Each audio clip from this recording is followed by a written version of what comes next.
The Unfiltered by Jade. Jade.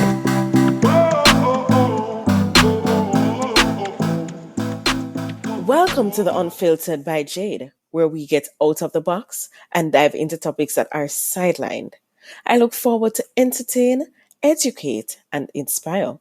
Feel free to like, share, subscribe, donate, and make everybody know about this.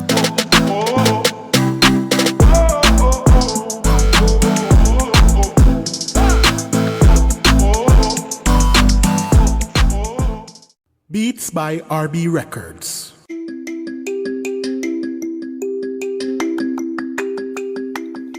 Shopping assistance, your style, your budget. Our services include online and local shopping for individuals and businesses, personal shopping, purchasing of company and office supplies, importing and exporting small packages across Jamaica and worldwide, and helping you find unique gifts and items for all events and occasions. Contact us at 876-919-5195 or shoppingassistance2015@gmail.com. Shopping Assistance, your style, your budget. Welcome back to the Unfiltered by Jade. Today we have with us here a special guest, and her name is Shanae Johnson, and she is a communication specialist, a public speaker, an educator, a motivational speaker, and a relationship coach. Today we're going to be speaking about public speaking, finding voice, and connecting with your audience. Hi, Shanae. Welcome to the Unfiltered by Jade. Nice to have you here also. So I want us to jump into it, right? Public speaking. This is such a topic that people are afraid of. You know, we get anxiety speaking, just thinking about going on platforms and speaking and people hearing our voice and what we have to say. I want you to tell people, for those who are having a fear of public speaking, what or where does the fear usually come from and how can it be reframed? Okay, thank you so much. So, public speaking is really a fear that we have of being judged, right? So normally, you're going onto a stage, you're going to be talking to a group of people, or even just a few people, a handful of people. So sometimes, because of that, the nerves starts kicking in, right? Mm-hmm. But this can happen to anyone. The president, the prime minister, it doesn't matter which office you're a part of or your status.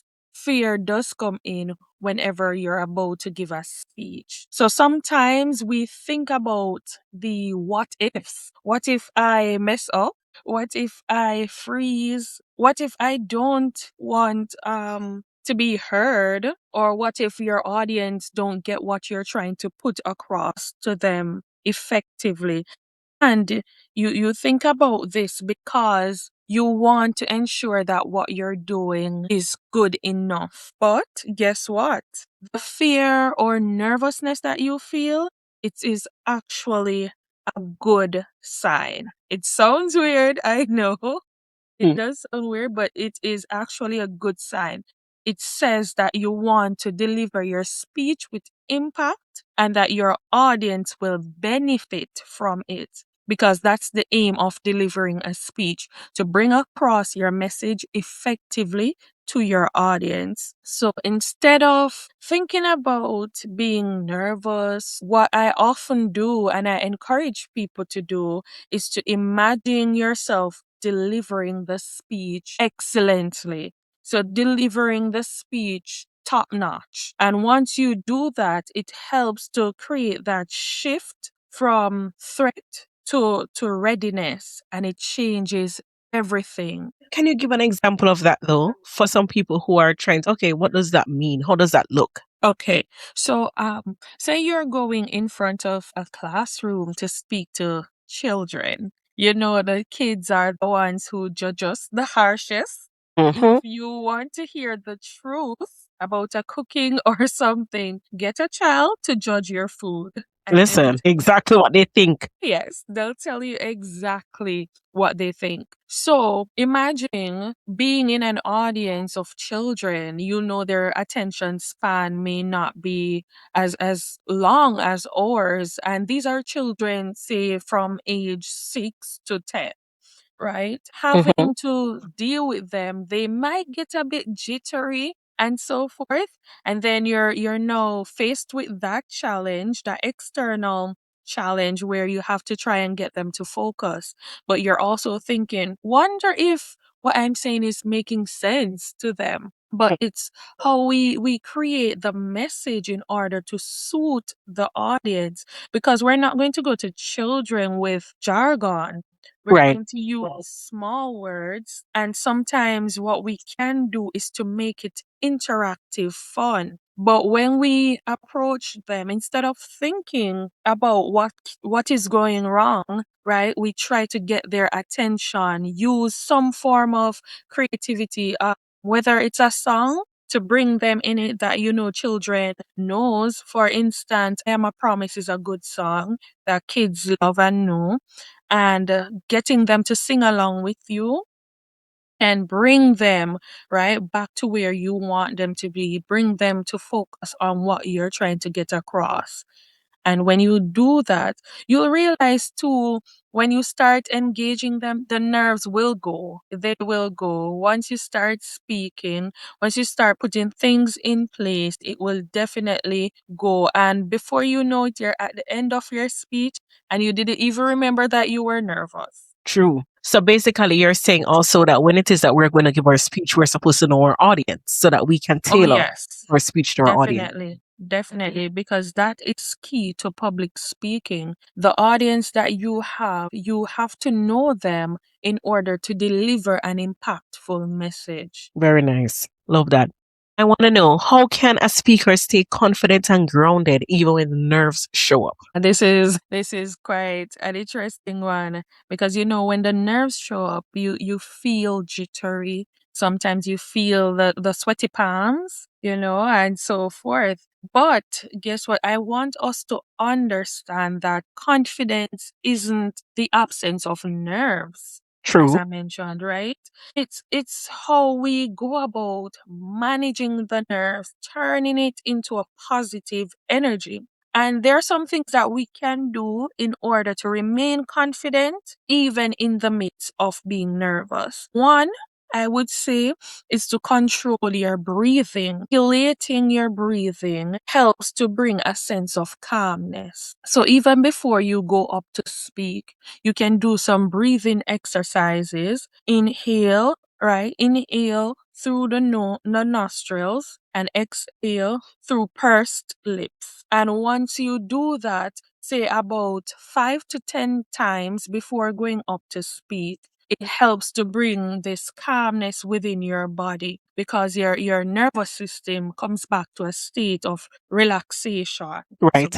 control your breathing. Two, you can summarize your opening introduction. I believe this helps, especially when you're speaking as though when you memorize your introduction, you're speaking as though you're talking from your mind. You're connecting to your audience. You're connected to your message in order to connect to your audience. Whenever you do that, it helps your audience. It pulls them in. It gives them a sense that you know what you're talking about. You know what you're about today, and you know you're confident in delivering this speech. So when you do that, it helps you to even work through your speech better and deliver it to your audience better. And I think thirdly, maintaining eye contact with at least one person that you feel comfortable in the room with, it works, because it works for me.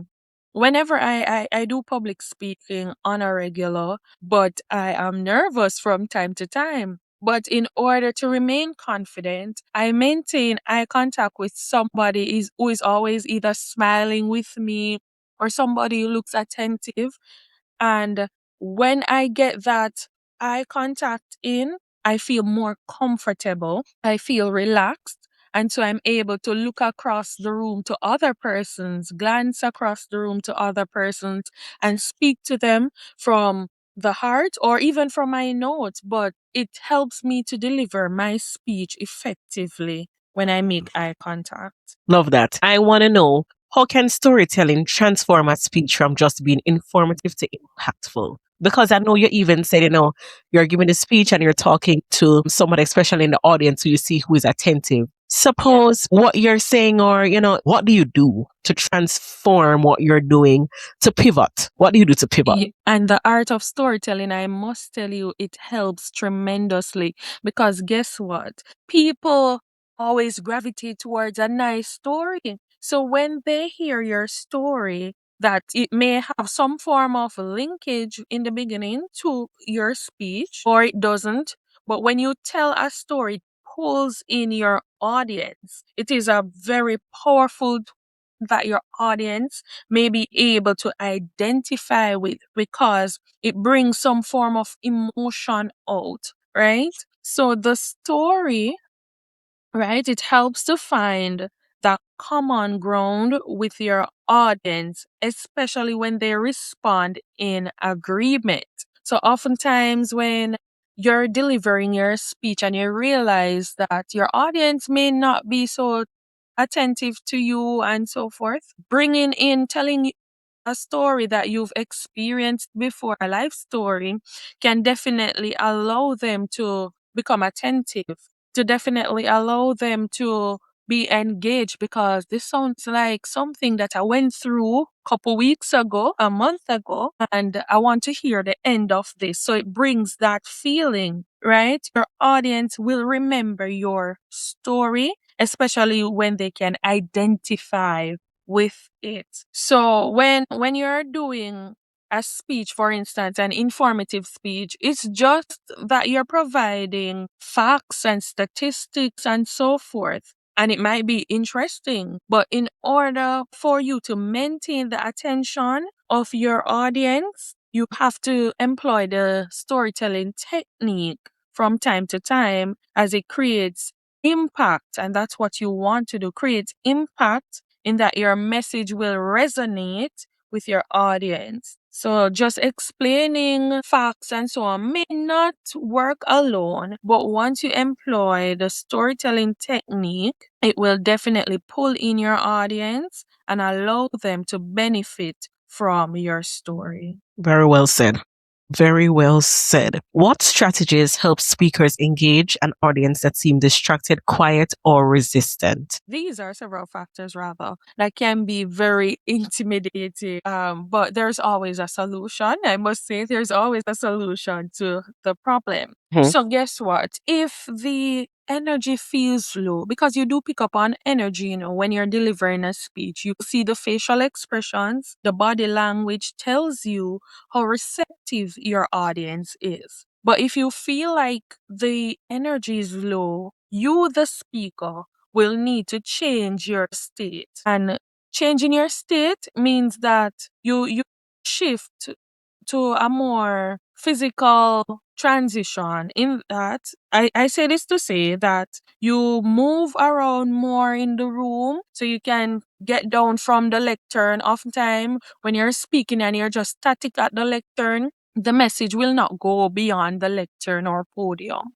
So sometimes you'll have to get down from the lectern or the podium, get into the crowd, move about physically, yes. Shifting your tone helps as well because being monotonous does not intrigue your Not at all. audience.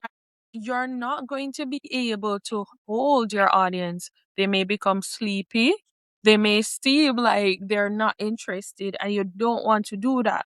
So, using inflection in your tone helps to get them in, to pull them in. When it's a pace that is very monotonous, it will not keep your audience attention. But if you can show the excitement in your voice when you reach that part in your speech, if you go down a little when you reach that part in your speech, then it helps your audience to flow and follow with you what you're saying, right? So monotone is not the way to go. Additionally, you can ask questions that helps to engage the audience. Ask them, how do you feel about this topic? So, or if you reach a juncture in your speech that speaks to, for example, about whether it's health, you're speaking about health issues, or somebody in your family who has struggled with this type of issue, how did you feel about it? And when you have your audience engaging you, it helps you to become more engaged, but it also helps them to feel like they are important. They need to be a part of this. Their opinions matter. And that's what you want your audience to feel, right? In order for them to connect with you and to connect more so with the message that you're communicating. Love it. So basically, you are saying also adding activities. Don't just go up there and Yes. talk. Basically. Yes. Yes. And And it for me, helps. anytime I'm being asked to speak somewhere, I tend to use activities to get people involved. I'm a person, I'm gonna run to joke something Yes. because I personally don't like anything that is too long. So I'm thinking speakers also let's get to the point. Let's have activities. It's better it is short and at Yes. least people wanting more than it's long and we don't want to anymore. We don't want to see anymore. Absolutely not. So yeah. Yes, I always say as well that when we're delivering speeches, we should always think about the KISS technique, which is keeping it short and simple. Yes. Keep it short and simple. Yes. I agree with you. The kiss that needs to work. Short and simple. Yes. Let's get to the points. Let's do things that people remember us by. And say, you know what? I want that speaker to come back. That speaker was so good. We want them to come back. That is how you get your name spread. That's how people want you back because your topics are engaging. People love it. The storytelling is good. You create impact by your delivery. Oh, yes. Yes. Love it. How does speaking with purpose help messages resonate beyond the stage or the microphone? Is that you as a public speaker, you have to know your why. And knowing your why am I delivering this message? But it doesn't stop at the why you're delivering, but who you're delivering it to. What impact do you want to leave? Is it that you want to leave a message that will resonate deeply even after you're finished speaking? Even a couple weeks from now, a member from your audience can say, Miss Johnson had said this in class, and I'm going to continue to take this with me throughout my life's journey. So once you're a public speaker and you know your why, then you'll think about that because you want to create impact. When you know why this message matters, who it is for, the impact, as I said before, you want to create will it will allow, you to bring about this impactful message, but also it will convict your audience because most times you want to leave a conviction, especially if you're delivering a persuasive speech. Right. Purpose driven speaking, it carries weight. It And I'm does. going to say it again. Purpose driven speaking carries weight. It is that message that you want your audience to feel in their hearts, in their soul, in their spirit. It should hit that core inner being. And though you are speaking as though you're speaking into your own life, right? Yeah. Believing what you're delivering or your own message will cause your audience to want to hear more. Yes. It's almost like being at church and the preacher is speaking. When you have an impactful speaker, the preacher is speaking, his message is resonating with you. It's like it hits you to the core that you're going to hold on to this message. You want more of this message because it is so impactful that you have to just take in everything and you don't want to go home without writing down a few messages because I need this throughout the week. I know I'm going to need it throughout the rest of the month, you know?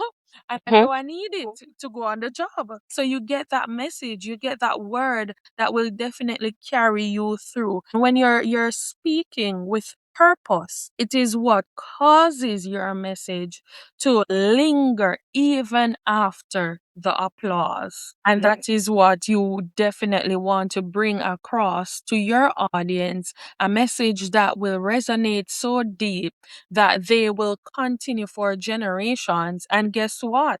They will even pass it on to somebody else because it was so impactful. Yes, I agree with that. And it helps to plant a seed. Yes, Yes. definitely.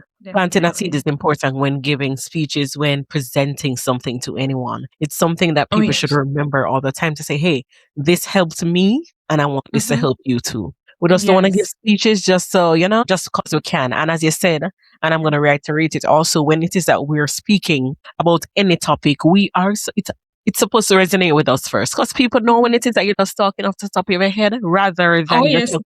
so I'm making a note of that to ensure that whatever I'm talking about, you're passionate about it. You've been through it. You Mm-hmm. understand it. So when people ask you questions and people want to know more, you can deliver. You can give them more. Yeah. Yes. Yes, definitely. Yeah. So it's quite interesting. And I want people to hone in on that because people can not, let me tell you, there are some persons who, I'm going to say, my back is broad. So there are persons who are doing public speaking that I really don't think should be doing public speaking because they can't hold people's attention. You have to know Yes, how to that's hold people's attention when you're speaking, not because you can speak, mean that you're a speaker. It's almost, exactly. as I say to people sometimes, not because you can teach means you're supposed to be a teacher. You might have the Teacher. knowledge, but Yeah. let me tell you something. If you don't know how to deliver it to students, you're not doing your job effectively, right? Exactly. And Good. it's like you're just doing it because you're being paid to do it. You have to have that passion Yes. and you have to feel it from within, that love, in order to execute effectively. Yes. Yes, man. Yes, yes, yes. I mean, those are some good points that you have given to us. I want you to tell persons if it is that they want to find you, where can they find you? Where can they connect with you? Where is it that they can connect with you? So they can reach out to me via social media, Shanae.Johnson on Mhm. Instagram and on Facebook, Shanae Johnson. Okay. So you can reach out to her on her social media platforms. She's available to speak with you, to communicate with you business wise. Okay. Yes, yes. Business I wise. can email address Go ahead. if they feel comfortable going the route of an email. So my email address is Shanae, that's SHANEA Johnson 259 at gmail.com. Okay. Awesome. So can you repeat that again for persons if it is that they didn't get it first time? No problem. So it's Shanae, SHANEA Johnson 259 at gmail.com. Awesome. Awesome. I want to say thank you so much for sharing. And yeah, you shared, you gave gems, you gave us the nuggets in terms of what to do, how to go about it, how to use our voice, how to ensure that we're keeping our audience engaged, listened, they leave with, and we're speaking with intention, and we're speaking also to edify, not Oh, just to yes. entertain. So we balance everything in one. So thank you so much for dropping all those nuggets for us. Is there anything that you would like to leave with the audience before we go? Yes. So, to the audience, those who are thinking about becoming public speakers, right? Everybody can speak, but there are some things that you need to do and practices you need to put in place in order to become the best speaker, right? And everybody can't be the best speaker. But I want you to develop confidence in yourself in whatever speech you have to deliver. It's about being confident. It's about you imagining that you're going to deliver this speech to the best of your ability. And once you do that, you will definitely execute it to the best of your ability. Nervousness is normal, it's natural. And even if you make one or two mistakes the first time, there's always a second time to build and to become the best version of yourself. And public speaking, it is not something that will happen overnight. You'll get it perfectly. No. But once you practice in the mirror as well. Pretend you're speaking to yourself. pretend you are your own audience and speak confidently. And it does help. It goes a long way. And I do hope that persons will continue to have confidence in themselves because there is power in your voice. Your voice is a tool. It's a powerful tool, and it's just how you wield it with purpose. And I'm hoping that people would just take what she's saying and run with it. Um, yeah, hone in on the skill that you have. Hone in on your Yes. skills and go for it. Sometimes you're afraid of failing, but we won't ever reach our goals if we don't fail. Sometimes we have to fail to get to where we need to be. Definitely. Yeah. You're never ever gonna just get something right off the top. You're gonna go through instances where you're gonna fail. Yes. So Oh, yeah. don't be afraid to fail. Don't be afraid to fail. It's a part of life. So just take the failures that come with it and use those as examples to persevere and to do what next. What next? Right? Never stop at failing. Oh, yeah. That So is I want to it. thank you. Yeah, I want to thank you so much again for sharing. And I want to thank you so much to my listeners for continuing to listen to The Unfiltered by Jade. And we'll be back next week, Tuesday. Thank you. Bam bam bide. Bam bam